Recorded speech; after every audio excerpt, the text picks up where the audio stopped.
Hey, good evening and welcome to the Election 2014 Democratic Candidate Forum here in Grundy County. We're glad to have you tonight on GCTV. I'm Mike Parton, and we'd like to thank GCTV for giving us this opportunity to come tonight and showcase our Democrat nominees here in the county. It's an important election for Grundy County. I think it's important for each one of you as viewers and voters in our county to be informed about the candidates, about their issues and their beliefs and feelings as they embark on their quest to serve the citizens here in Grundy County. But the most important thing is that you go to the polls and vote. Go to the polls and vote as an informed voter and one that's excited about these Democrat nominees. As always, we hope that everyone watching tonight will exercise that right. And tonight we're going to be showcasing 6 candidates. We're going to do it in 2 sections. We're going to talk to these 3 folks first, and then we'll have a short break and we'll come back and talk to 3 other candidates in just a little bit later. As we begin with these 3, let's go around the room, if we will, and let each of you candidates tell the viewing audience this evening who you are and a little bit about yourself and the office you're seeking. And Ms. Oliver, we'll start with you first. Ladies first. Thank you. My name is Melody Knight Oliver, and I am your Democratic nominee for Circuit Court Clerk. I am a lifelong resident of Grundy County. I grew up in Burstba Springs. I lived in Altamont for 19 years, and currently I live in Pelham with my husband, Mike. We have 4 children, Lacey, Samuel, Judd, and the late Chase McGee. I graduated from Grundy County High School. I have a Bachelor of Science degree from Middle Tennessee State University. I have a master's degree in leadership from Tennessee Tech. I taught middle school English before opening my own business in Pelham, which is Oliver's Feed and Farm Supply. Thank you. All right, thank you very much. Mr. Brady, we'll go to you next. My name is Michael Brady. I'm a lifelong resident of Grundy County. My parents are Larry and Debbie Brady, and I have a brother, Craig. My in-laws are Jeannie and Verbal Wanamaker. I have a wonderful wife, Lisa. We have 4 children. Zach is currently serving in the military in Korea. Carissa is working at Nissan. Trace is still in school but has his driver's license, so pray for us. And Lisa is currently a homemaker, and she's wanting to pursue a career in cosmetology. And we do have 1 grandbaby, Lila, and she has Poppy and Mimi right where she wants us. My education is that I am a Grundy County High School graduate. I have a vocational diploma from Tennessee Regents. I have a paralegal diploma from Thompson. I have an associate's of science degree in pre-law with a minor in government with honors from Monteagle State. And I have a bachelor's of arts degree in business from Trevecca with honors and some state accreditation courses through TRE. My work history is I've worked in farming, manufacturing, and I've owned my own business. I worked local government for the last 7 years, and I currently serve as a commissioner for the 1st District. Thank you, Michael. Now we'll go to Steve. I'm Steve Blunt. I'm a candidate for Circuit Court Judge, Part 3. Let me tell you a little bit about that position first. A circuit judge is a trial-level judge. That's the judge that would hear serious domestic relations cases, serious accident cases, serious criminal cases. The judge that takes this position will serve for an 8-year term. A little bit about the personal Steve Blunt. I live here in the 12th Judicial District. My wife and I reside on the plateau in Franklin County, just a few miles away from the Grundy County, Marion County line. From whence I came, my mother was a school teacher for 45 years as an elementary school teacher. My father made his career in sales and sales administration. I'm the first person in my father's family to go to college. I graduated from college in 1981 from the University of the South. I fell in love with 2 things while I was there. I fell in love with the mountain and the valleys around Swanee, and also fell in love with a young lady. That's my wife. Mary's made her professional career in the area of education administration and education development. We're blessed with 2 children. My son is a rising junior in college. My daughter will be going off to college. She just graduated from high school, and she'll be headed to college this fall. As mentioned, I live in Franklin County. After I graduated from college in 1981, I went off to law school. Graduated from law school in December of 1983. Was able to complete that program in 2.5 years. Took the bar after law school and immediately went to work as a lawyer. I spend a lot of time being very active in my church. I have served in various capacities there.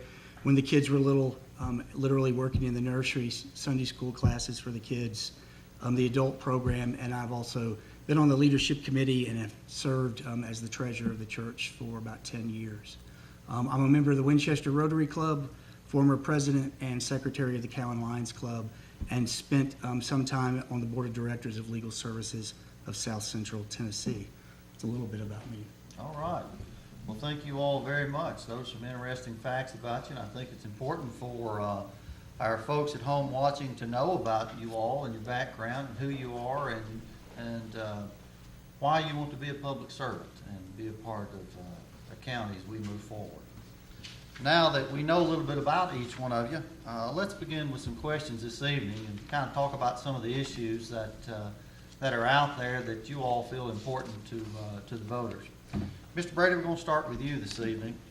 I think it's fair to say that Grundy County has some serious lack of decent paying jobs.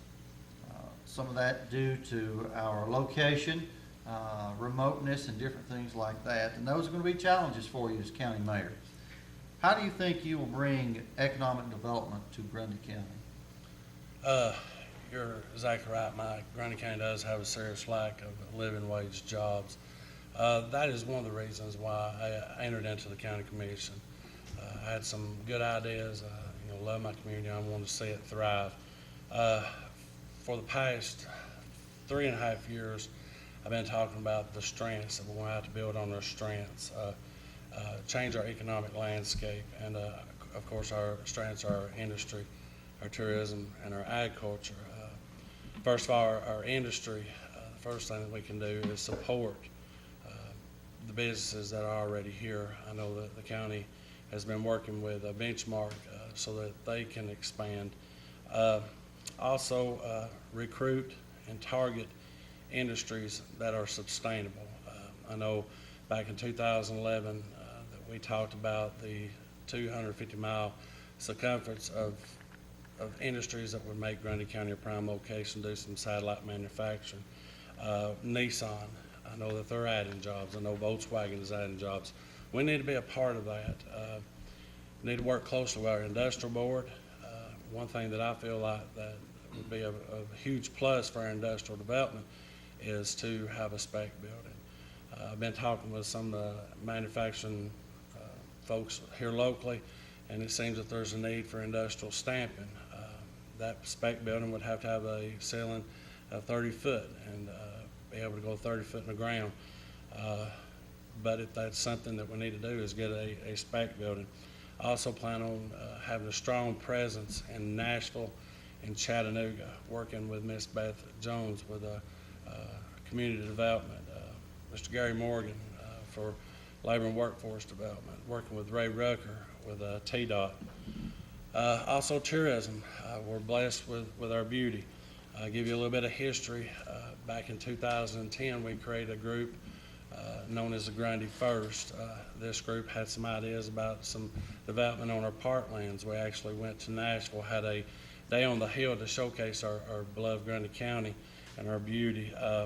While there, we got to meet with 100 plus senators and legislators and met with Brock Hill, talking about the possibilities of some development on our parklands.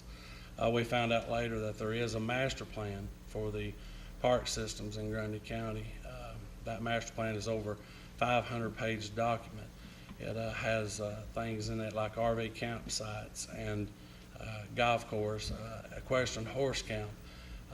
I think our best opportunity for tourism in that respect would be that the county enter into a lease agreement with the state on those buffer lands and then use grants and other things and then entrepreneur it out.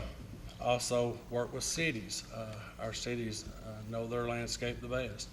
working with folks like the Colmont City that has the off-road vehicle park, Tracy City with their historical development. And another thing is our agriculture. Agriculture is dear to me. I was raised by a farming family, and it was my occupation for a while.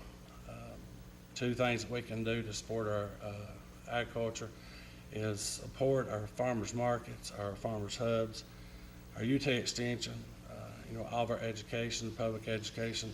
But I think the best thing that we can do for agriculture is let the farmer farm and do not put him under undue burden.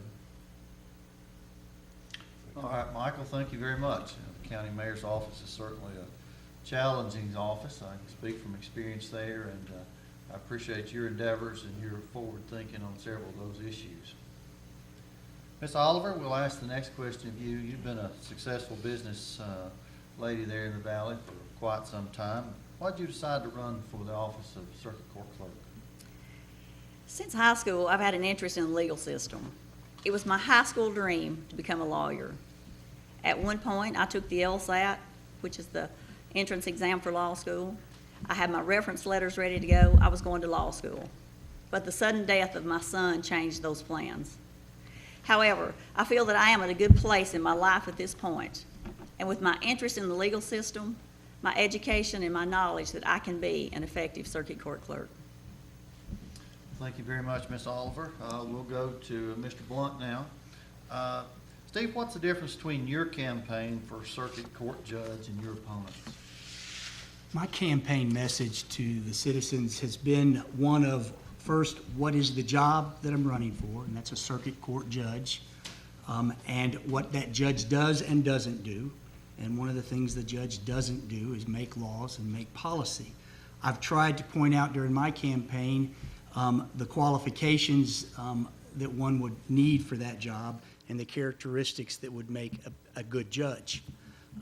My opponent has run his campaign based on politics, political rhetoric, political posturing, and a predetermined political agenda. I don't think that is the proper role for a trial judge. My opponent is obviously very angry at Washington and has spent most of his campaign running against Washington and the politics that are there. This position, as I mentioned, the trial judges don't make the law. In fact, they are dictated the law that they must enforce. I think that the role of the judiciary should not be one of politics. Judicial service should be about honoring and upholding the law and honoring and upholding the public's access to the courts. That's my message. That's really based on Rule 10 of the Supreme Court rules of the state of Tennessee. Rule 10 tells judges and judge candidates what they should and shouldn't do, and it tells them how they should conduct their campaigns. And the spirit of that rule is that politics should stay out of a judge campaign. We expect that for those positions where people make the laws.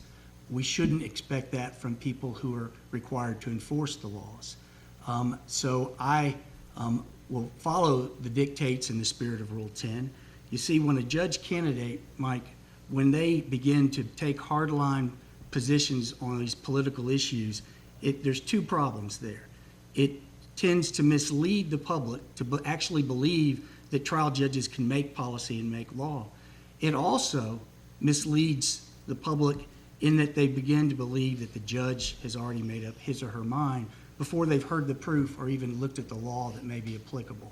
That damages the integrity, the unbiased nature that we want our courts to have. So my campaign is not about politics. My campaign is about the job and the qualifications that one should have to do that job. Steve, we certainly appreciate that answer. I think that's an important factor that all of us as voters should remember, that we want judges that are out there that are going to enforce the law, that are not policy makers. We're not electing you to be a policy maker. We're electing you to be a judge and follow the rule of the law as set forth by those folks that are in office to do those things. So we appreciate that answer. You're exactly right. What is the role of the judiciary? And I think your campaign is certainly focused on that the whole time. So thank you for that answer. Mr. Brady, we'll come back to you.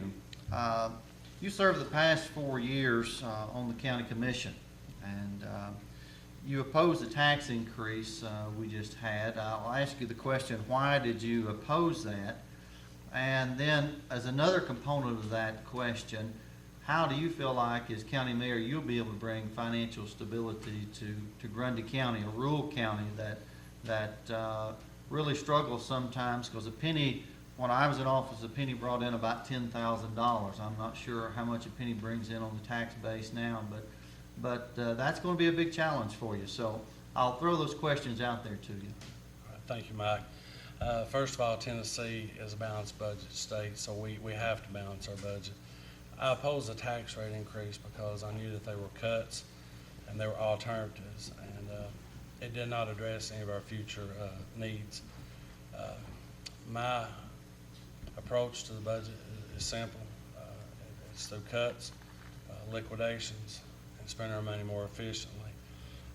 When I say cuts, there are certain things that you're mandated by the state to fund, your jail, your school systems, and your court systems, and your courthouse functions.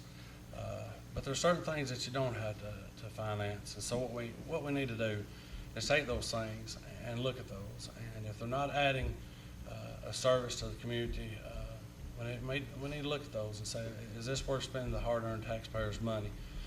And if not, we need to look at cutting it. Also, liquidations. You know, the county has lands that could be liquidated, put on the tax roll. We have excess vehicles that could be sold. Also, we have several things in storage that just needs to be sold and free up the storage space. More efficiency. I want to work with all the departments and reevaluate and to get what they need, but at the same time eliminate all wasteful spending. Merges.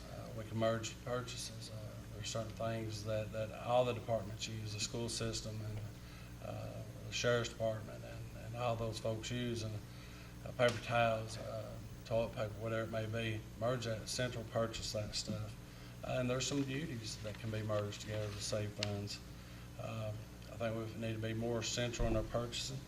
It's a proven method to stretch dollars, and it eliminates violations. So my approach to balancing the budget is cuts, liquidations, and being more efficient with our funds. Thank you, Michael. Melody, we'll come back to you for another question. What do you feel are some of the important issues that you will have to address in the circuit court clerk's office? Mike, I think it is important. It's an important aspect in this office to be a good listener. Everyone, or most everyone that comes in this office, they have a need of some sort. And I think it is key to listen to their needs, even though that they know you cannot solve their issues. They need to be heard. They just want you to hear their side. And I think it's important, as you listen to their side, to listen to it in a courteous and fair manner. And also, I think communication is key in this office. This office should have a constant line of communication from this office to the sheriff's department. Not only are you dealing with your general flow of the public that comes in the office on a daily basis, but you also need to be able to communicate well with judges, lawyers, and other law enforcement. And another thing that I think is important is you need to be able to work efficiently and effectively while staying within the budget that is set forth with by the county commission. I think those are some key things in this office. I think you touch on one of the most important ones, and that's listening. I know sometimes we feel like our opinion is always right. We want to do all the talking, but I think as an elected official, listening is probably one of the best qualities you can have. And you're right. You know, when I was at the courthouse, a lot of folks that would come in, if they were going to the circuit court clerk's office, it wasn't usually for a pleasant experience. You know, if they were going in some of the other offices, it might be a little more pleasant, but you'll have to do a lot of listening, because I'm sure they'll all say, you know, this or that or the other. So I appreciate you answering that question by throwing that one in. So, Steve, we'll come back to you for one more question there. What are the most important characteristics or qualifications, if you will, for a circuit court judge? Mike, I believe the two most important qualifications for circuit judge are experience and integrity. I have 30 years of legal experience. My opponent has 3 years of legal experience. 10 years of my experience was in the private practice of law. Over 20 years experience that I have is as a prosecutor, as an assistant DA, representing the people of the state of Tennessee. My opponent has no prosecutor experience. I looked at the court calendar for the next 5 weeks, beginning September 1. That's the calendar that the judges must follow, and it tells them where they're going to be every day of the week. During the first 5 weeks of the calendar, whoever is elected to this position as judge will have to preside over an attempted first-degree murder case, a second-degree murder case, a child rape case, and a rape case. My opponent has never tried any cases like that during his 3 years as a lawyer. I actually have tried several of all of those types of cases. So obviously experience is important. The more experience a judge has, the better job that judge can do. That second qualification or quality that I mentioned is integrity. I have a 30-year track record of integrity. I'd ask the public, go ask the lawyers in the 12th Judicial District, go ask the judges in our district, ask them about my ethics. I think that they will tell you that I am an ethical person. About 4 years ago, I was honored by being elected as a distinguished fellow of the Tennessee Bar Foundation. That's an organization that acknowledges lawyers that have excelled in the practice of law and also have the highest levels of personal integrity and professional ethics. And there's only 3.5% of all the lawyers in the state of Tennessee that have received that honor. I believe that between the two candidates, I have the best qualifications for the job.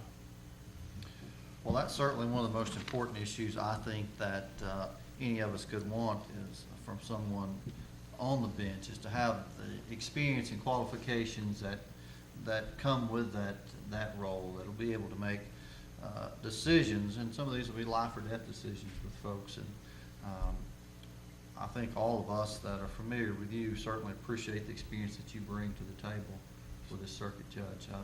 You know, Buddy had been on the bench for many years, and this open slot that you're running for there, I think you'll fit right in perfectly. You won't miss a beat with the experience that you bring to the table. Well, Judge Perry's got some big shoes to He fill. certainly does. I'm not sure that I can fill them, but if I'm honored by being elected, I will make every effort. Mr. Brady, we'll come back to you for another question. I think one of the biggest topics around the county this past week has been our jail. Jail has been on a lot of folks' mind for a couple of years now, and the talk that's been going on, and there's some serious issues that are taking place out there now. What's the status, as you know it, as a county commissioner and as the Democratic nominee for county mayor? It's hard for me not to say county executive, so for county mayor, the current jail, and how will you, if elected as county mayor, how will you address these issues? You're exactly right, Mike. This has been a topic for some time, and it's a serious topic.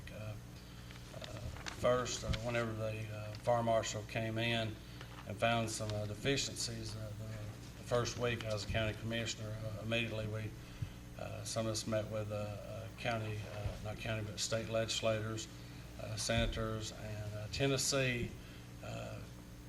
The state of Tennessee currently has no grants for jail facilities. I think some states do, Virginia. So the best way maybe to give you a good understanding about the jail issue is give you a brief history, the current status, and how this may affect the county budget. First, the history. The fire marshal came in, like I said, the first week, found these deficiencies. Some of them were immediate, some of them were a second phase. We immediately agreed to fix all those and comply with the fire marshal's findings. We started meeting and found that there was substantial cost if the jail facility was closed. We'd have to move the police department, farm out our inmates. So we started meeting regularly to make the best choice for the citizens of Grundy County. We looked at Initially, we did a feasibility study, and then we started looking at options. We looked at refurbishing the old jail facility. We even looked at the mighty equipment building. We also looked at having 2 housing facilities, violent inmates at our current facility and maybe a dormitory type housing somewhere else. We looked at ankle bracelets. Initially, that was very expensive at the time, but we are utilizing that now. We looked at farming inmates out. We actually talked to some contracted agencies about building a jail here in the county. We found that all those options were either costly or was not feasible for Grundy County. Then the attention turned to a new jail facility. The current jail plan, I'm not a real fan of it because it is quite large and it only has capacity of about 98 inmates. Now the current status, Grundy County does have a $7 million USDA drawdown bond. That's finalized. Our jail plans must be approved by the State Fire Marshal and the Tennessee Correctional Institute. The resolution has been passed to send our plans to those individuals or those organizations for approval. Once approved, we will meet with the architect and continue to the next step. I would like to say this, we are going to do whatever it takes to address the issues at our current jail facility so we can continue to house inmates there until a new facility is built. Now, how will this affect the county? Of course, our general fund will increase. How do we counter this?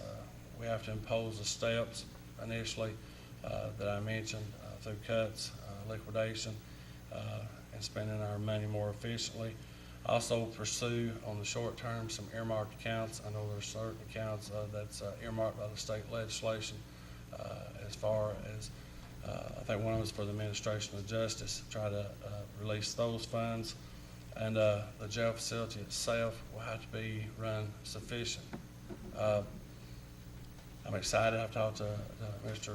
Schrum about some of his ideas, and I will let him elaborate on them later on how to make the jail more self-sufficient.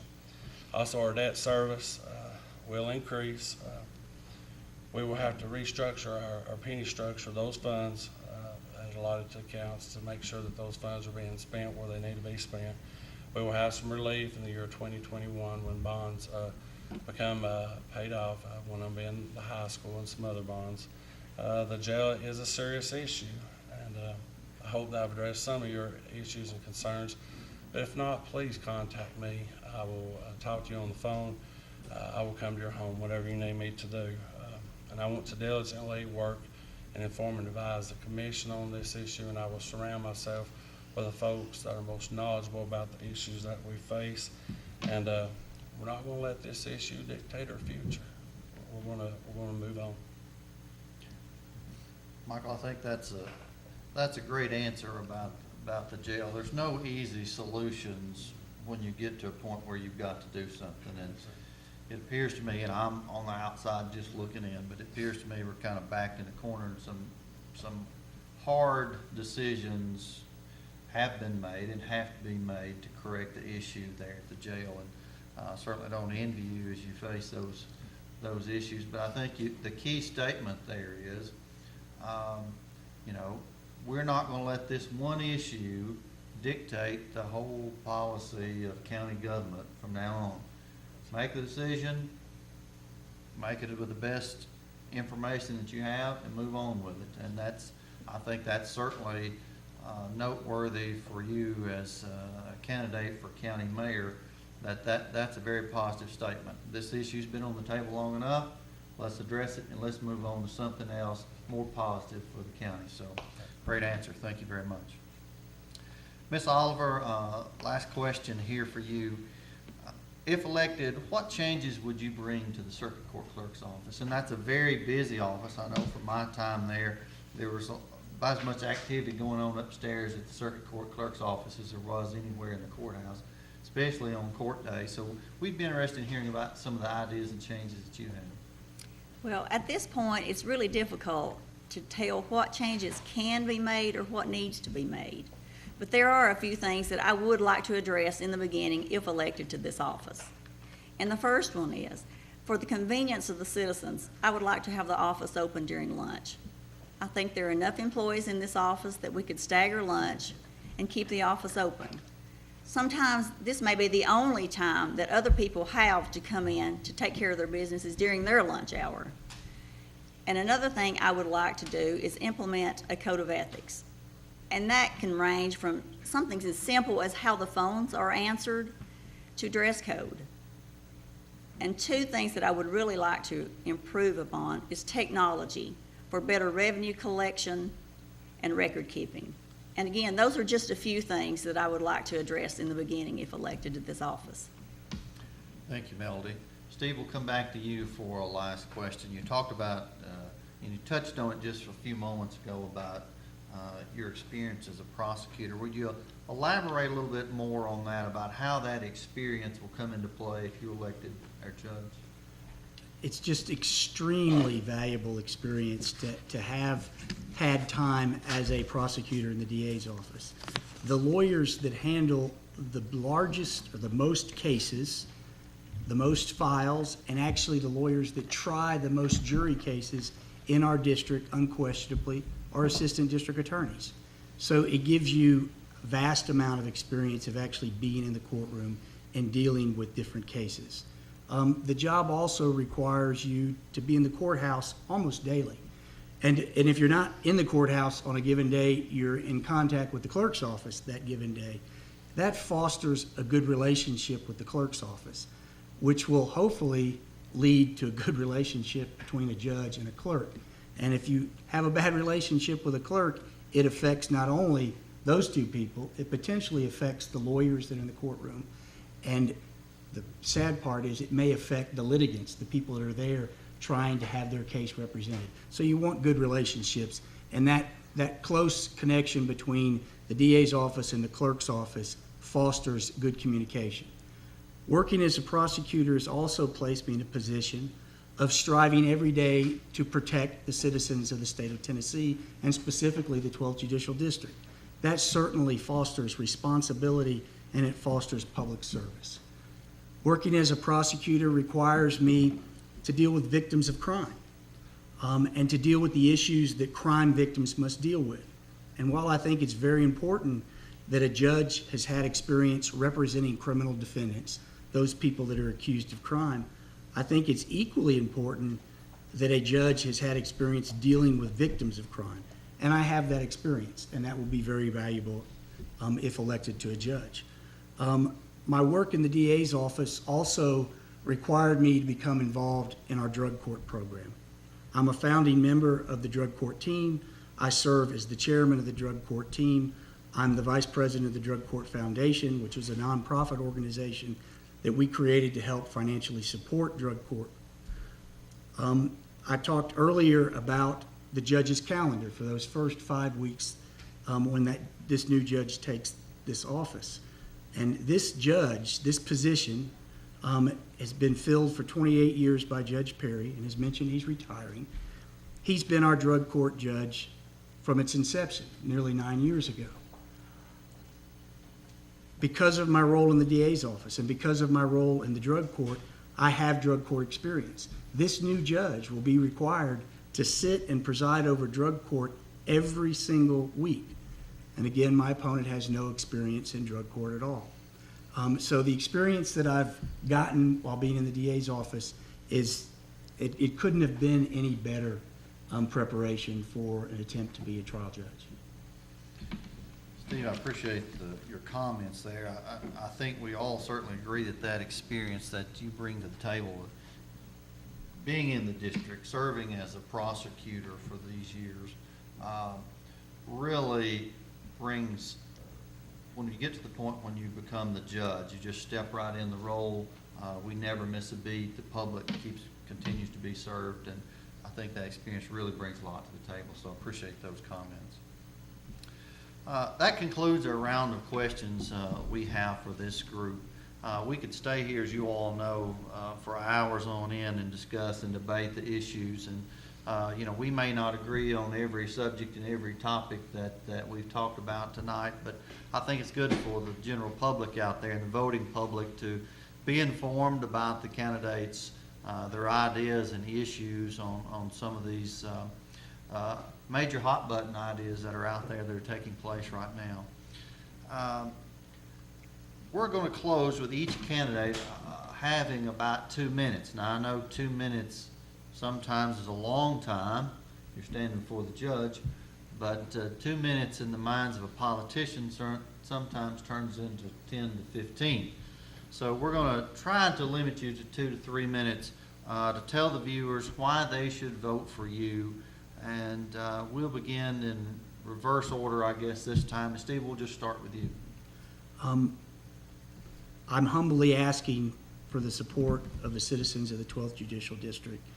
I'm asking for the public's vote for this position. As I mentioned, I believe that the proper role for the judiciary is to honor and uphold the law and to uphold and honor the public's access to the courts. I am not here to make bold political promises that judge candidates shouldn't make and certainly can't keep.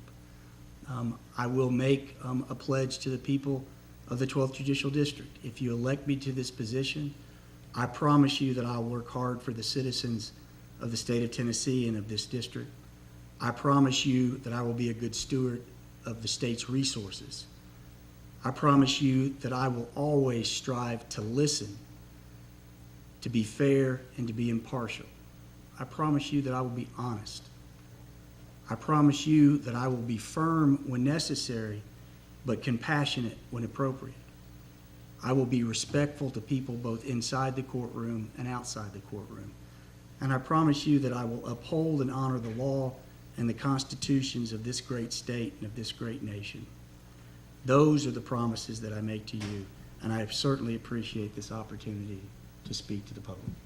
Thank you, Steve. Michael? You know, the August the 7th is a very important date. It's the date that the county will be choosing a mayor to lead the county forward for the next 4 years. It's especially important because over the last 4 years, you've seen an increase in burden and a serious lack of living wage jobs. And I know Grundy County deserves better.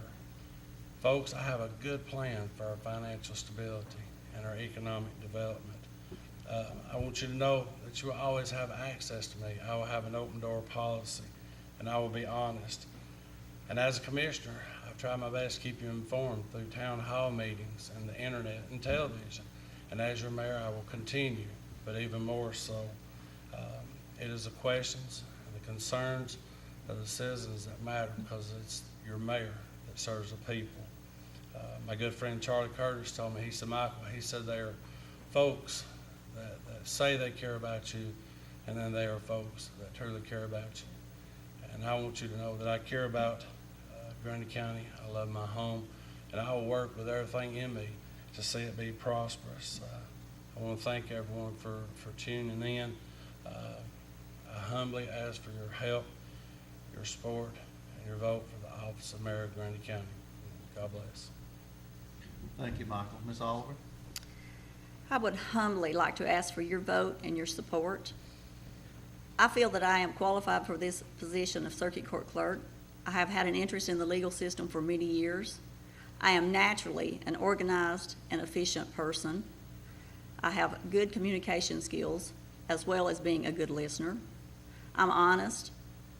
I am educated. I have a master's degree in leadership. And owning my own business has given me a vast experience in record keeping and bookkeeping, as well as handling finances. I deal with the public on a daily basis in my current job now, as well as my past teaching experience.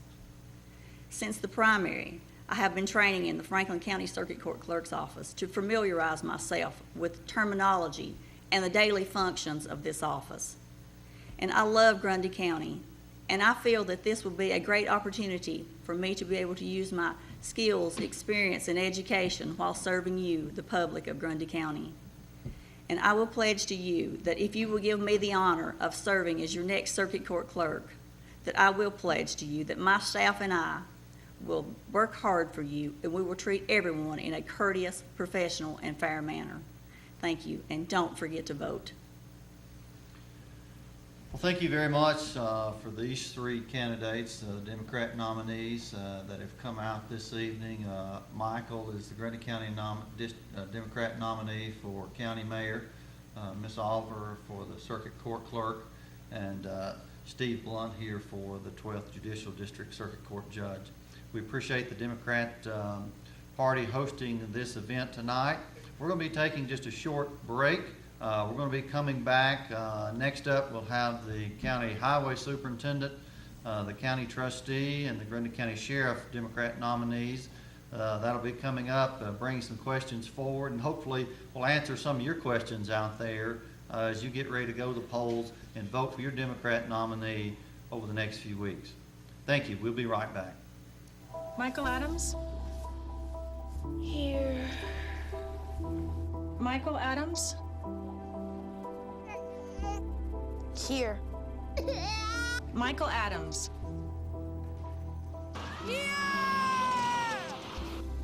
Michael Adams.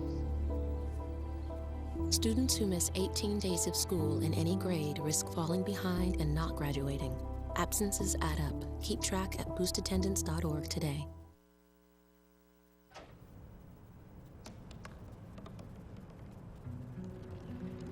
They said I couldn't dream.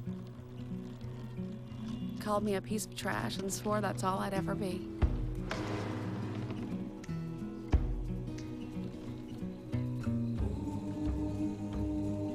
Said a bottle couldn't see the ocean.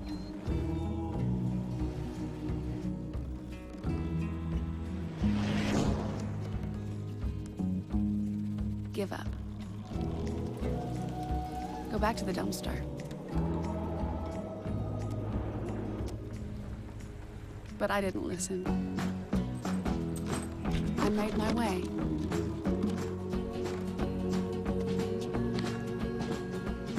And now, I am what I've always wanted to be.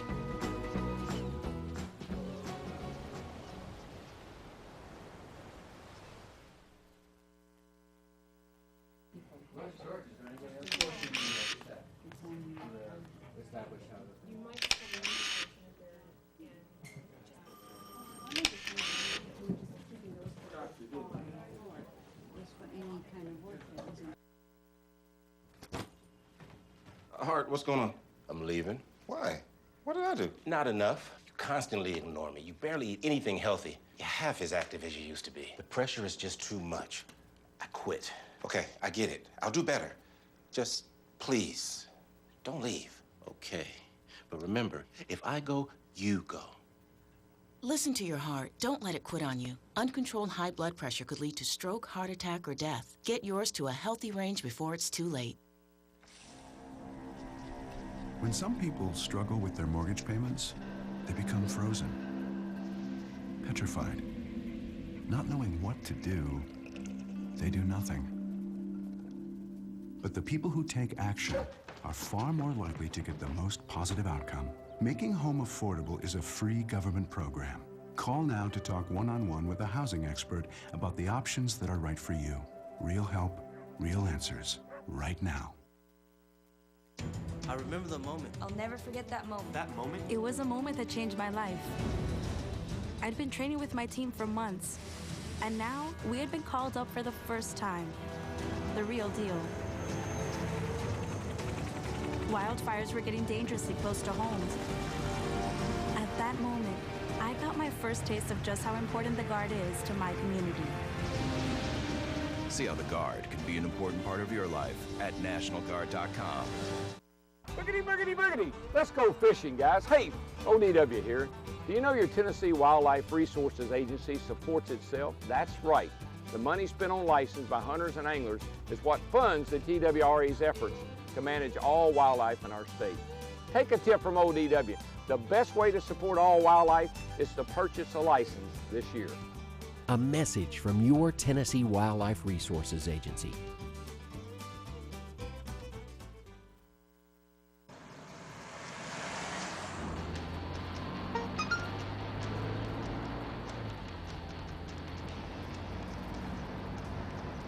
The average text takes your eyes off the road for nearly 5 seconds.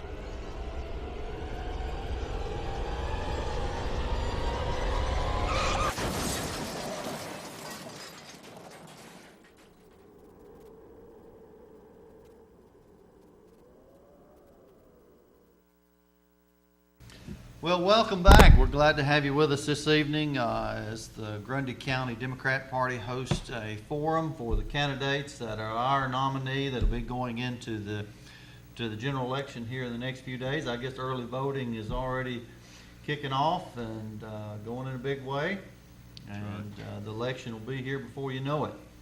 The first half of the program, we had 3 of our candidates. We had Michael Brady, the county. Still hard for me to say county mayor. County mayor, Democrat nominee. We had Melody Oliver, circuit court clerk, and Steve Blunt that was here. Had some great questions, some great comments, and I know you 3 gentlemen have brought some great questions as well tonight, as you feel that the citizens here and the voters want to have a little more information about how you stand on some of these issues, and also a little bit about yourself. You know, this is not your first election for some of you, and some of you it is, and so it's a challenge. I think one thing I found out when I first ran for office is a lot bigger county than I thought it was. That's right. Turkey, I know you know, there's roads everywhere. Got that right. And a house down there at the end of it. And I try to get out and see a lot of those folks, and it makes you realize how big the county is. Right. It also gives you a good appreciation for the folks out there and their issues. And I know y'all have been out shaking the bushes and not taking anything for granted as we go into this general election. And certainly appreciate the Democrat Party tonight coming to GCTV and hosting this forum. So thank you, gentlemen, for being here tonight as we start talking about these questions and issues. I know the voters know some of you very well, but why don't we just take a moment, just like we did in the first segment, and we'll go around and let you talk a little bit about who you are, and we'll begin with that before we begin the questions. So Clint, we'll just start with you. Absolutely. Well, my name's Clint Trump, and I live here in Tracy City. I've been married to my wife, Eileen, for 19 years at the end of this month. I've got a 12-year-old daughter, Hannah.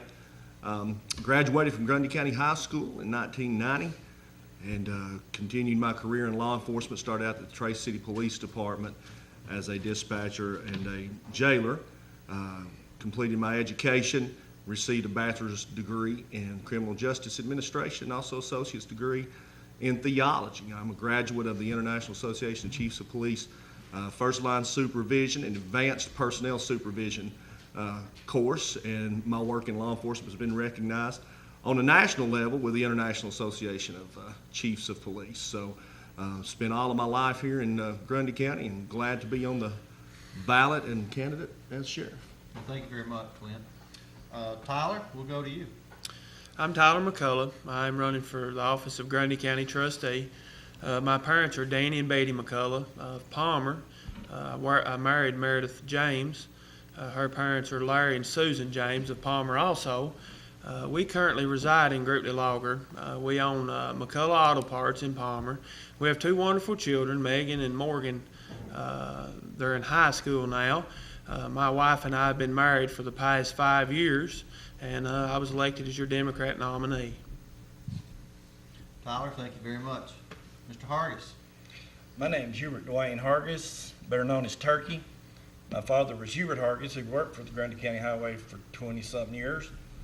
And my mother was Eileen Smith, worked at the shirt factory for years around here. I got a son named Roland Dwayne Hargis Parton, and he works in the Air Force, was in the Air Force. He just now got out. Now he's going to be an air traffic controller in Nebraska. And I got a son named Jason Meeks, who lives in Grouply Logger.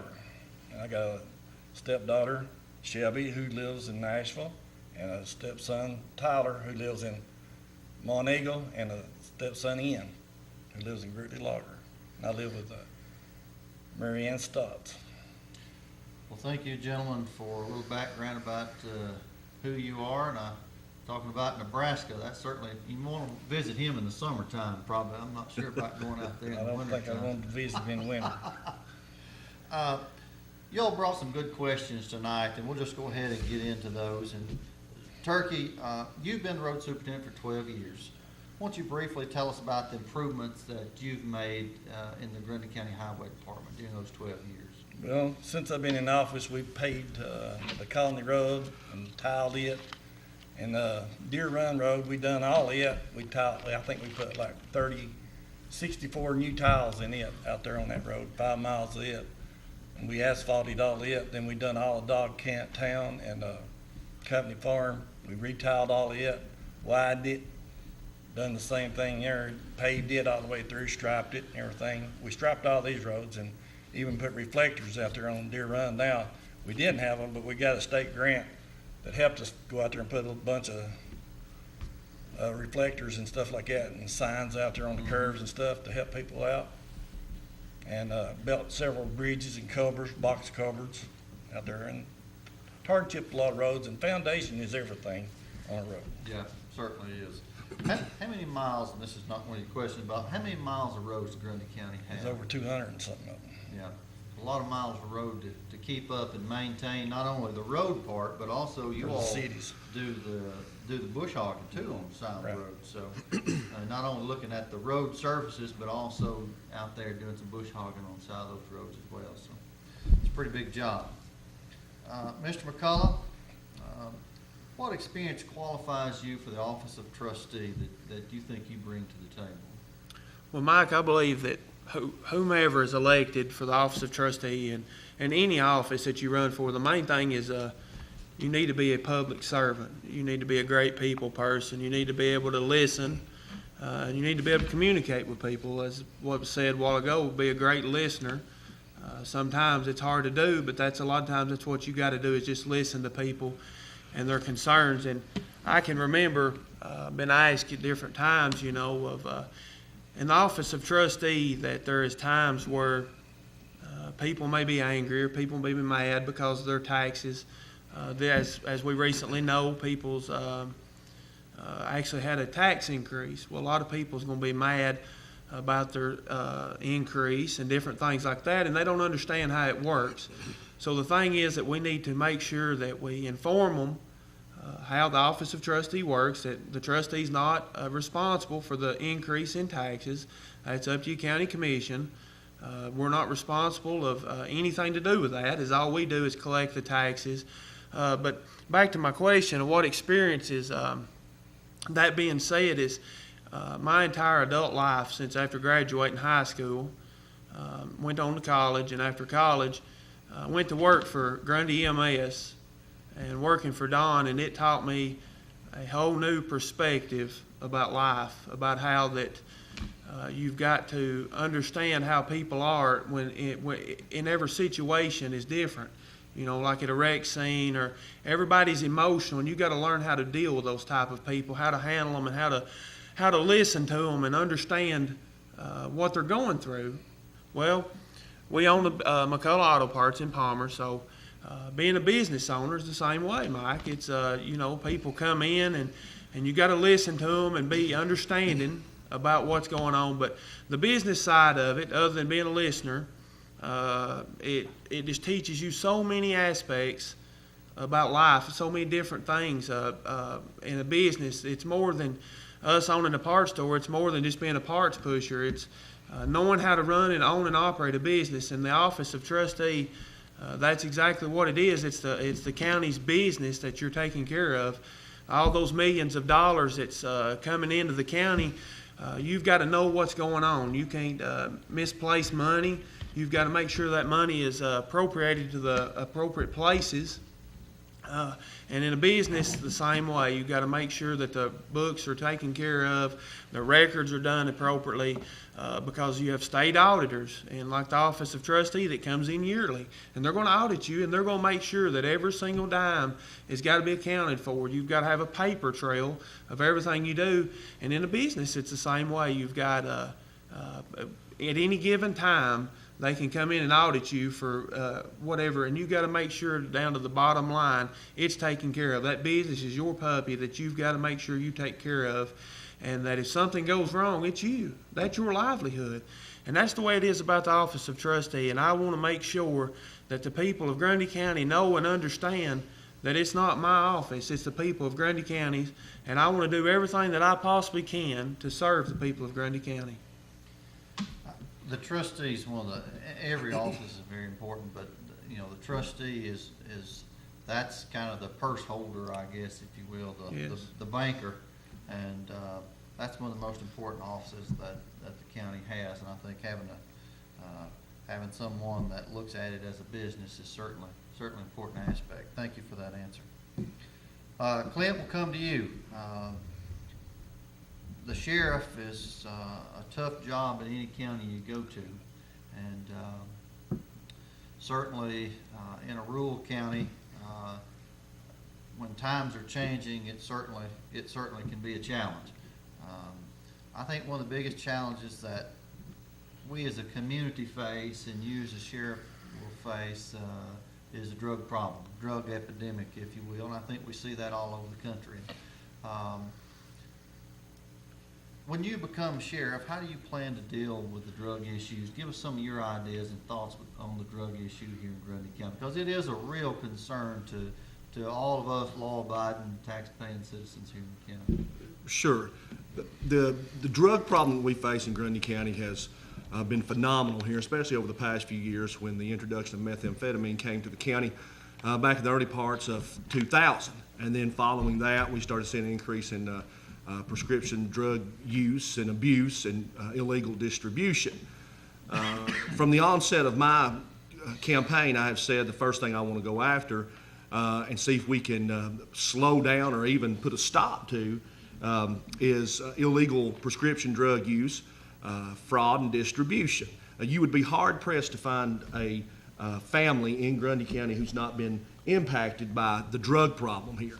So we want to try to go after that first, and we've got resources that will help us do that. We've got the Controlled Substance Monitoring Database that will be a huge part of our enforcement efforts to take care of that. It will help us track those who are doctor shopping, pharmacy hopping, and help us create trends and time frames of those people who are doing that. So I think that that's a really important resource. The Department of Health will help us to track time frames down and trends as far as what's causing some of our deaths, overdose deaths, and things of that nature. And of course, certainly our own investigations. So we want to go after the illegal prescription drug user and those that are distributing illegal. There's some folks who are doing exactly what they need to do. They are distributing it, businesses exactly like they need to distribute it. And those are not the people that we're after. We're after those that are doing it illegally, and that's what we need to go after.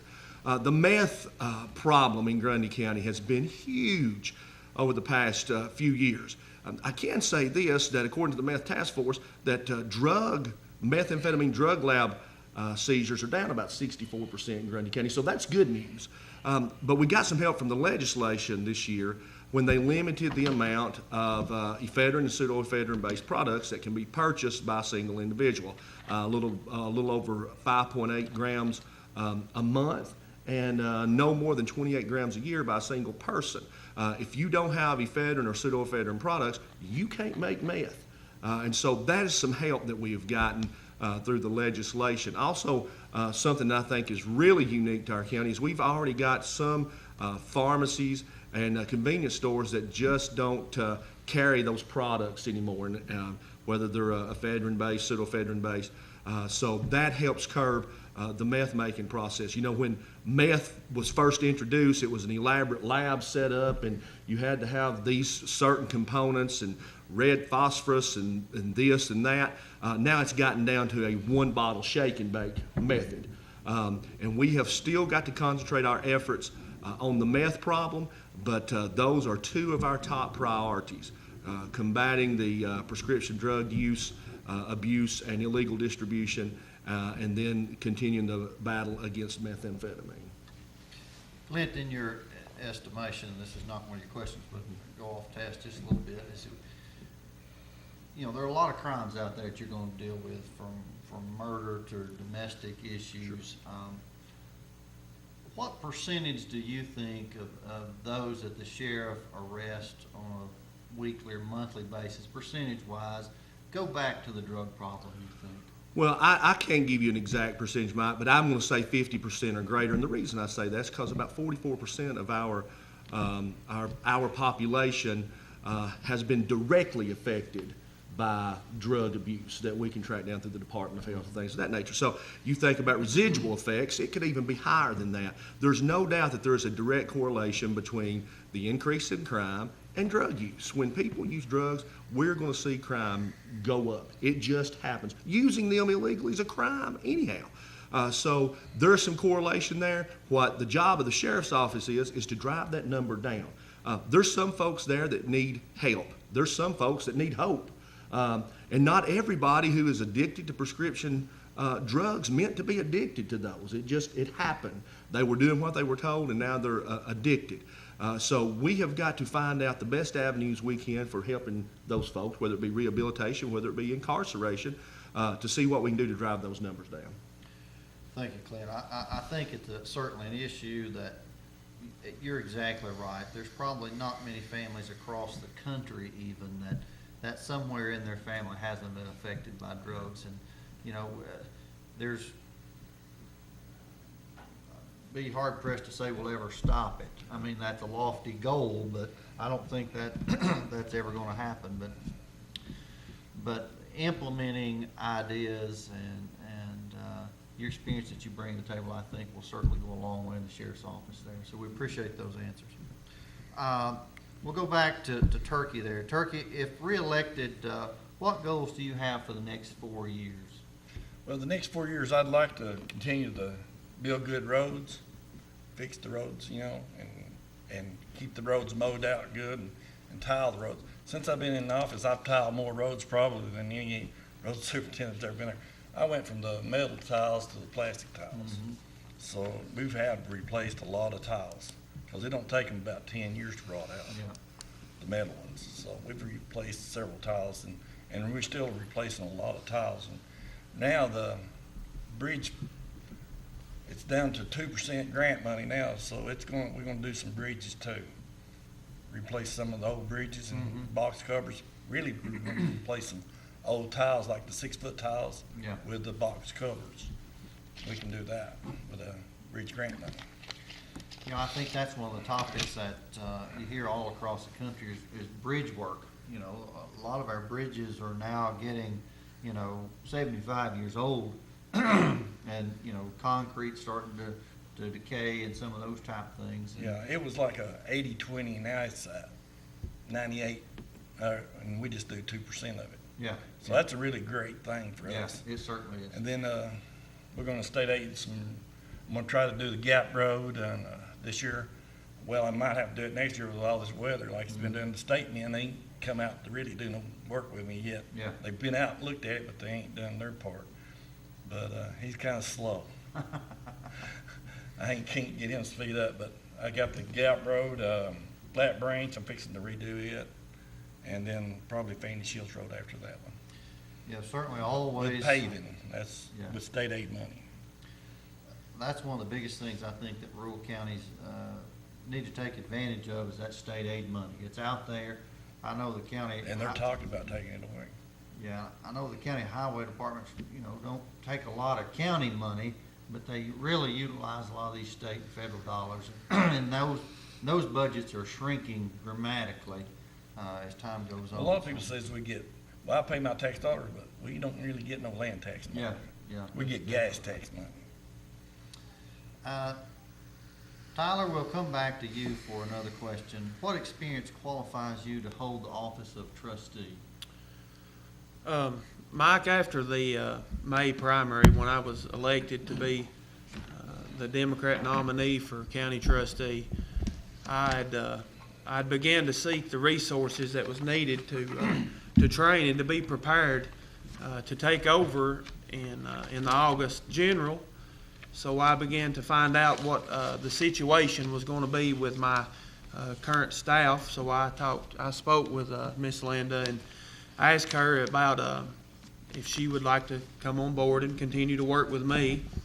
And she chose not to, that she had some other things that she wanted to do. So what I began to do at that point was this: I began to seek so that in case that everything went as we was hoping in the August general, who my staff would be. And we have, since then, if elected, we have brought on Ann Seagroves. She worked for Jimmy Rogers for the past 20 years, and she worked for Tammy Sholey for 4. So if elected in August, Ann is going to be working for us. Everybody should know her. She's in the office of, she worked for county court clerk. So she and I have been training in Marion County and Sequatchie County to be prepared for the office of trustee if elected. And since, you know, a lot of times, I told this today, I said a lot of times when people run for an office, they don't really realize what the office consists of. Before I began to run for the office of trustee, I did find out what the office consisted of. But since training in Marion County and Sequatchie County, the office of trustee is a whole lot more in depth than people can ever imagine about what it consists of. There is a lot to it.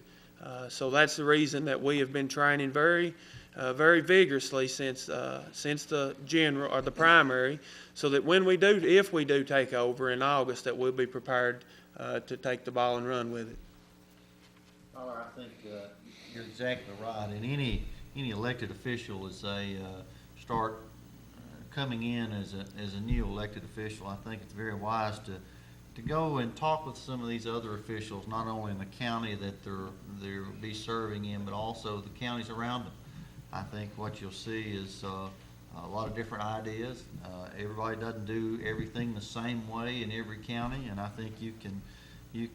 There's no use you reinventing the wheel, I guess, so to speak. Right. And so if you can go to some of these other officials that are around us and glean some good ideas that will benefit the folks here in our county, I think it's certainly time well served. So thank you for that comment.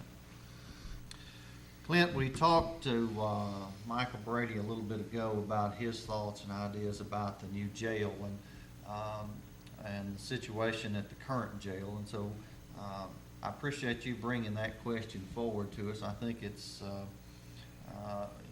we hear the term water cooler talk, everybody talking about in the morning, the coffee pot talk, what's going on. And I think here in our county, this topic, the jail, has been one of the top issues. It's been a hot button for quite some time, and I appreciate you wanting to take that question head on this evening. So I'll just go ahead and let you give us your thoughts on a new jail.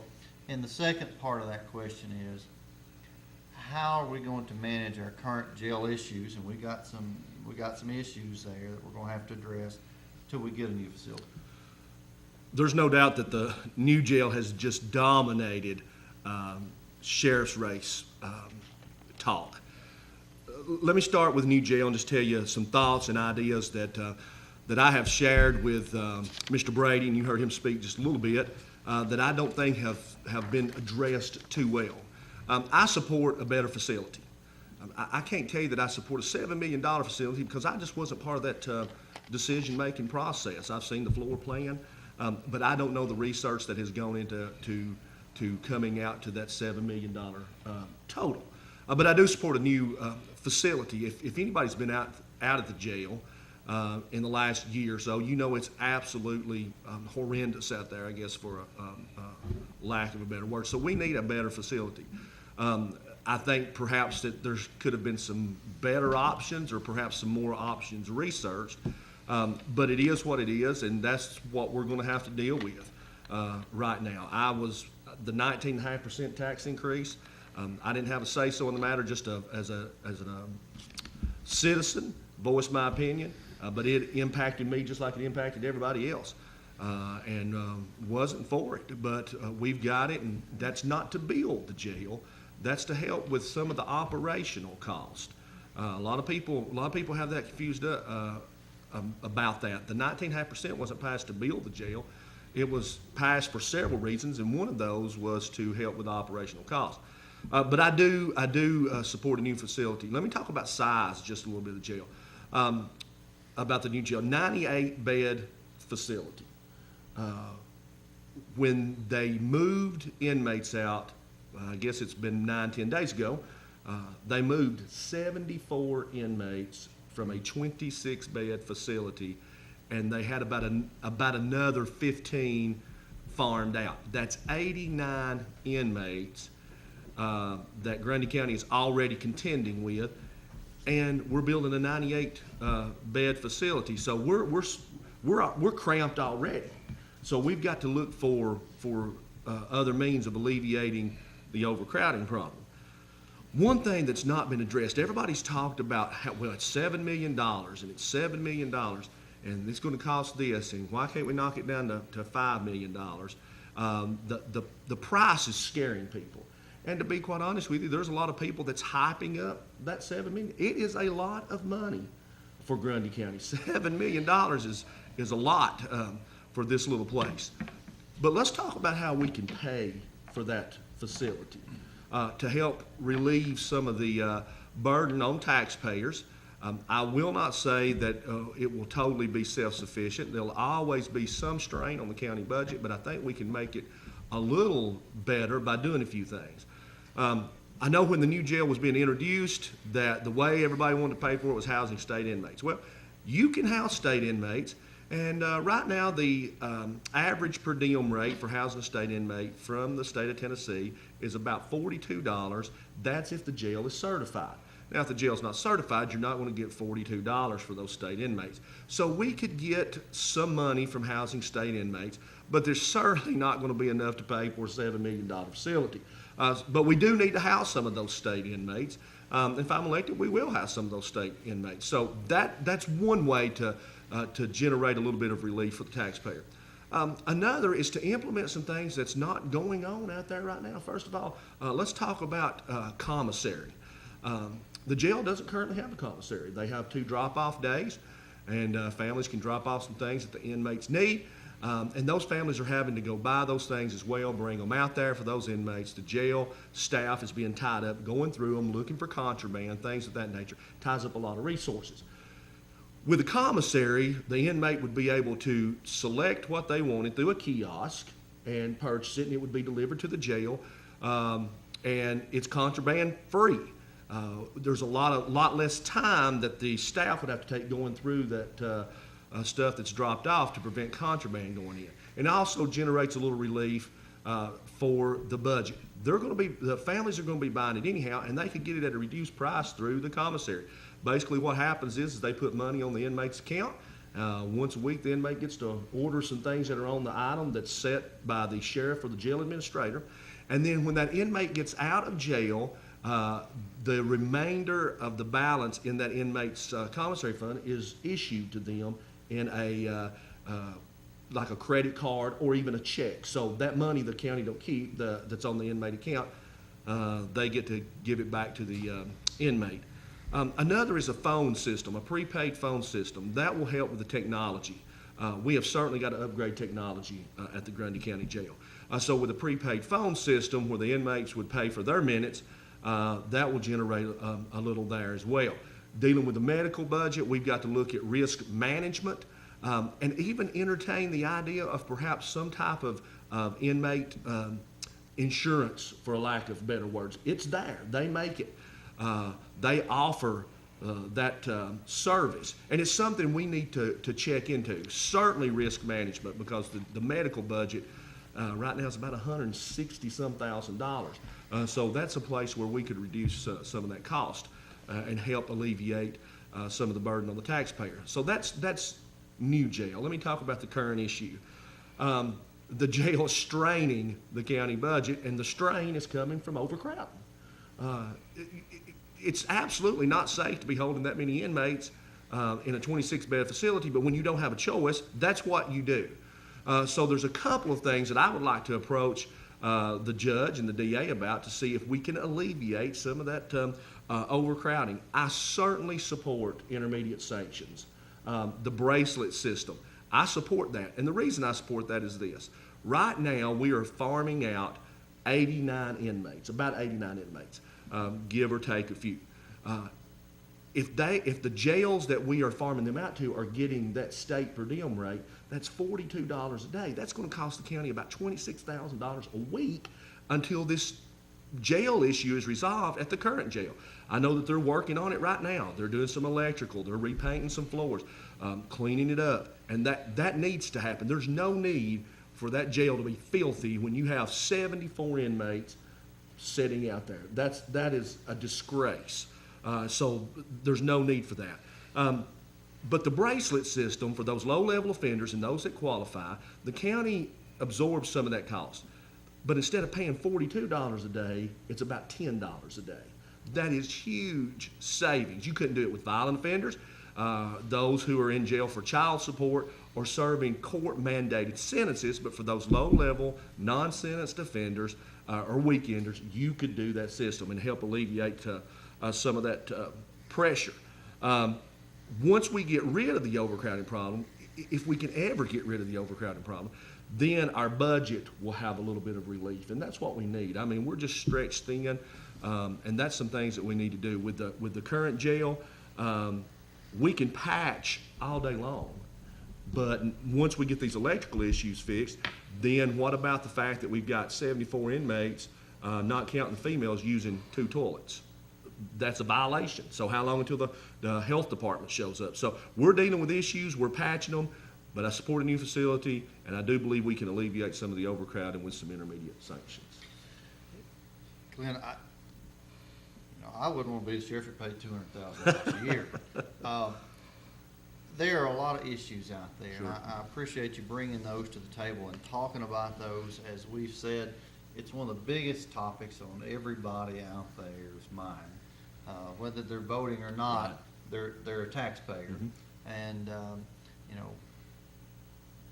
a lot of folks have a lot of issues and questions that you've seen out there on the campaign trail. And I appreciate you bringing those to the table here tonight. And certainly a big job ahead of you. As much as sometimes I want the sheriff to be Buford Pusser and he goes in there and he busts some heads and he sets the record straight, this day and time a sheriff has to be like you're talking about, laying out a plan. Let's look at technology. Let's think ahead. And so I appreciate those comments that you put forward this evening. Turkey, we'll come back to you. In your opinion, how important are quality roads to the overall success of Grundy County? They're very important. It's economically, you need good roads for you businesses around here to bring businesses in, because you ain't gonna get them if you don't got good roads, good sewer systems, good water, all that. So you gotta have good roads to go with it. So, it's very important to have a good road.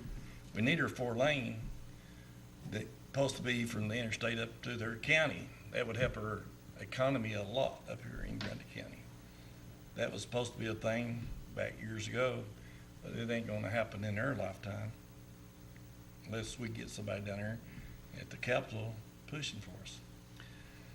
Yeah, the 4-lane, when Governor McWhorter was in office, and I worked for him when I was in college, and then that was one of his big issues. I want a 4-lane to every county seat across the state of Tennessee. Exactly. There are still some county seats like ours That ain't been done. that haven't been done, and I agree with you. That is a long process. It ebbed and flowed. Even when I was out there, they do some studies, then they back up, and it's a challenge to get to some of these rural counties. There's no question about it. But roads are an integral part of a county success. We can have the most dynamic plan in the world, but if our roads, look like they do in some other parts of the country, and we just went to Gulf Shores last week, and you go to South Alabama, a lot of them are still dirt. And it's an integral part of not only tourism that we were talking about earlier, but also economic development. And so I appreciate your plan there as you talk about success to the county, part of that being road work. Mr. McCullough, we'll come to you. What assets can you bring to the office of trustee if elected in a few weeks? Well, Mike, I can remember when I was just a kid that When we got internet, it was dial-up. I mean, you had the dial-up, and as we know, we live in a day and time where it's about technology. Everything is about technology. Everything is growing at such a fast rate. And while training in Marion County and Sequatchie County, I've noticed, and I've spoke with Mr. Lockhart. He's the trustee in Sequatchie County, and he's been that for around 30-something years. And Miss Blevins, which is in Marion County, she's been in the office of trustee 20-something years. And one of the questions that I asked them was, I wanted to know about the office of trustee, of it progressing. And that was one of the things that they told me, how quickly the office of trustee was progressing, as in, when they can remember a time when they was doing paper receipts where they had the carbon fiber copies, 3 or 4 of them. And now, since I've been training in Sequatchie and Marion also, that there is no paperwork that you do much. Majority of everything you do is on computer. It's electronic. So the thing that I've got youth behind me, Mike, that's something that I growed up in a day and time where it was about technology, that I know about computers. And hey, the main thing is that, and my energy, excitement, enthusiasm, ready to go to work, ready to take office, excited. I look forward. I've been going on Mondays and Tuesdays to train, and I look forward to Mondays and Tuesdays because I enjoy it so much. And that's the thing that we've got to remember is whatever office it is that for one, you're serving the people of Grundy County, and for 2, you've got to enjoy your job. And I look forward, Mike. I really do, and I hope the people of Grundy County give me the opportunity. Well, certainly appreciate your enthusiasm, and it makes Turkey and I feel old when you start talking about when you were a kid and you had dial-up. Wasn't that just the other day when that was going on? So Turkey is a little more gray-headed than I am. It's the gray highlights in my hair. Touch of class. Yeah. Clint, we're going to come back to you for this last question. And you made some reference to it earlier about the sheriff's budget and how it impacts the overall county government, and that's been a factor for as long as I can remember. Tell us a little bit about your ideas and what you'll do to manage the sheriff's budget. Sure. Budget management is going to be a joint effort between the sheriff and the county mayor.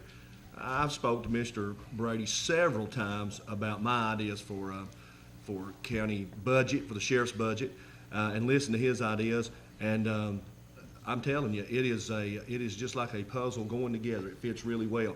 One thing I want to do as soon as we take office is do an assessment of the jail budget. And we know how much the budget is now, but we want to assess the jail budget and the sheriff's department budget to, first of all, see if there's any wasteful spending going on, see if there's anything that we can liquidate, get rid of, and then see if there's something that we can do about perhaps adjusting some pay so that our deputies make a little more money. It's really sad that their pay scale's not where it needs to be, and there's no benefits. And I know that's something that has been fought for, and we're going to continue to fight for that. So there'll be some restructuring and reorganization going on, reorganizing. But to sit down with the county mayor as he works with us and walk through that budget, dissect it, see where it is that we can make a cut, see where it is where we can adjust some funds from one line item to another to make it more efficient to operate the sheriff's office. Absolutely know that there's some room where we can do a few things.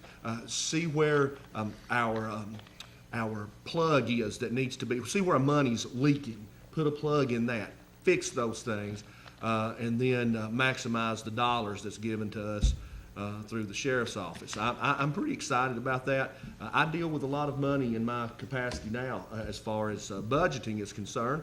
Not that I'm a rich person by any means, but the job calls for it. And I believe that in the days to come and in the years to come that we'll be able to take those budgets and maximize them to make the dollars work better. Well, thank you. All of you, as you take office here very shortly, as we hope. We've got some challenges ahead of you with each office. Every office has its challenges. Dealing with the public's a challenge. Dealing with the budget's a challenge. And we certainly feel like that as we go forward tonight, we've been able to give the voters out there, the general public, a good idea about who you are and where you stand on some issues. And they're tough issues, and we appreciate you all hitting them head on. That concludes our round of questions this evening. We're going to give each candidate a couple of minutes to tell the voters why they should vote for you. And we'll kind of, we started, I think, with Clint, so we'll start with Turkey this time. If you want to kind of tell us why voters should vote for you. Well, one thing is experience. I've had 30 years experience with the equipment. I know how to do the job. I don't sit in the office and do the job. I'm out working with men. And if you ain't out there working with them, you don't know what's going on. And I appreciate your vote August 7th. And I appreciate you vote back in May, so I really appreciate it. In August the 7th. Tyler? Mike, I'd like to say I'd appreciate, first of all, I'd like to thank each and every vote that I received in the May primary to be elected as the Democrat nominee, taking us into the August general.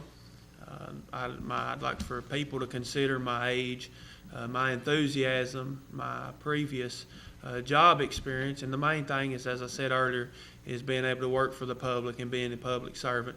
I want to make sure the office of trustee has an open door policy where any questions, I'm there. I want to listen. I want to serve the people of Grundy County. Thank you very much. Clint? Well, Mike, I'm not a doctor. I don't play one on TV, don't play one on the internet. I'm a cop. I'm a law enforcement officer. That's what I've been all my life. That's what I trained to do, knew what I wanted to do early in my life. So that's what I've trained to do. I'm certified by the Tennessee Law Enforcement Training Academy and the Post Commission and have been since 1997. And I will be ready to take office come September the 1st. I don't have to do a transition school. I'm good to go. I've got the experience, the education, and like Tyler said, the energy to do the job. I want to bring a resourceful, responsible, reliable sheriff's office back to the people of Grundy County. We're going to have to do some work. Got a lot of challenges ahead of us, but I believe I'm the right person for the job. I appreciate the 2,382 votes that I received during the primary, and I certainly hope that people go out and vote during the general election. Early voting is going on now, and the general election is August the 7th. So go out and vote for Clint Shrum for sheriff. Well, thank you, gentlemen, very much for being with us, and thank you, folks, out there watching tonight. We've been going for about an hour and a half this evening, so it's been quite a while, and I know some of you have been with us the whole time, and we certainly appreciate that. So many of us that from here in our county and lived here our whole lives, and it means a lot to us to have elected officials that care about not only what's going on today, but also in the future. And we appreciate you all bringing forth some questions tonight. We thank GCTV for allowing this forum to go on tonight. Brought to you by the Grundy County Democrat Party. We ask you to go out and vote. Early voting is going on through August the 2nd. It's in Altamont, the Florence Scruggs Building, in Tracy City at the Heritage Center. If you hadn't been to the Heritage Center, I'm going to put a plug in for there. That's a fabulous gym we've got right here in Grundy County. I encourage you to go by there, not only to early vote, but also spend a little time there. The general election here in 2014 is August the 2nd, or August the 7th. August the 7th. And your vote is your voice. Thank you for tuning in this evening. Good night, and God bless you.